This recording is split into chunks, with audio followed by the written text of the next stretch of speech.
Baik, jadi di sini saya dan teman-teman saya sedang berdiskusi terkait jurnal apa yang akan diambil pada pertemuan kimia analitik. Dan untuk judul jurnal yang diambil yaitu Mikrosfer berpori dan aplikasinya dengan indeks Q1. Dan untuk jurnal permasalahan, saya ambil pada AI Copilot dengan judul Carikan permasalahan yang dapat diangkat dari jurnal yang saya berikan terkait dengan formasi, serta berikan jurnal yang relevan yang dapat membantu menjawab permasalahan dengan minimal indeks Q1 sampai Q3. Dan untuk permasalahan, saya juga mengambil pada AI Copilot dengan judul yaitu Seberapa jauh ukuran dan distribusi pori mempengaruhi imunomodulasi dan regenerasi jaringan. Dan untuk jurnal solusi yang saya ambil yaitu hidrogel berpori untuk aplikasi imunomodulator.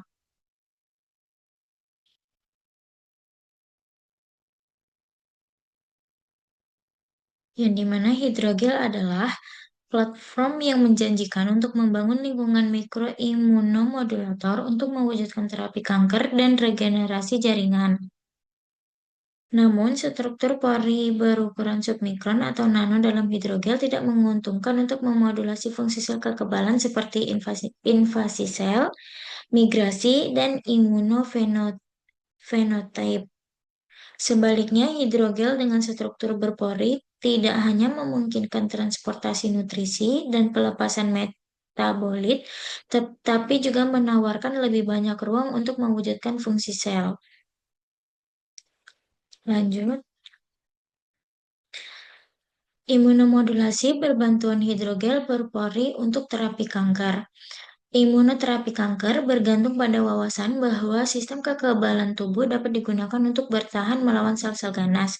Tujuan imunoterapi kanker adalah untuk memanfaatkan, memodulasi, mengaktifkan, dan melatih sistem kekebalan tubuh untuk memperkuat kekebalan sel T antitumor.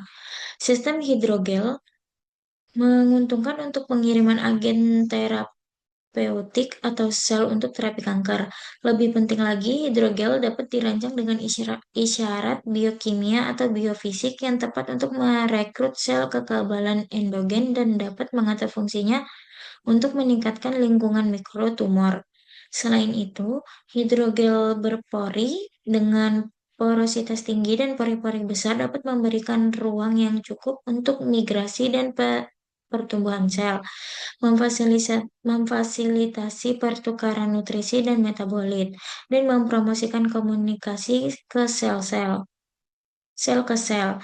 Selain itu, hidrogel berpori berbentuk lunak dapat disuntikkan memberikan keuntungan penggunaan non-invasif dalam prosedur bedah. Oleh karena itu, penggunaan biomaterial modulasi kekebalan yang dibangun di atas perancah berpori berpotensi menimbulkan respon imun antitumor yang lebih kuat, sehingga mendorong kemajuan imunoterapi kanker. Selanjutnya, imunomodulasi berpori berbantuan hidrogel untuk regenerasi jaringan. Salah satu cara untuk mencapai regenerasi in situ jaringan yang rusak adalah dengan mengembangkan sistem pengiriman sel berbasis hidrogel untuk implantasi. Di luar itu, regenerasi jaringan in situ juga dapat diwujudkan dengan memanipulasi isyarat biokimia dan biofisik untuk merekrut sel endogen melalui jaringan fungsional yang direkayasa. Ada pengakuan yang berkembang bahwa isyarat biofisik hidrogel seperti kekuatan, viskoelastisitas, ukuran pori, dan porositas juga secara signifikan memengaruhi respons sel, sehingga mengarah pada hasil regeneratif akhir. Selain kinerja mekanis, karakteristik pori-pori seperti ukuran pori dan distribusi pori di dalam hidrogel juga merupakan perhatian yang cukup besar untuk regenerasi jaringan akhir. Hidrogel dengan struktur berpori di luar ukuran jaring menunjukkan manfaat yang lebih besar untuk transportasi nutrisi dan pelepasan metabolit, infiltrasi infiltrasi sel dan pembentukan jaringan in situ dibandingkan dengan hidrogel konvensional.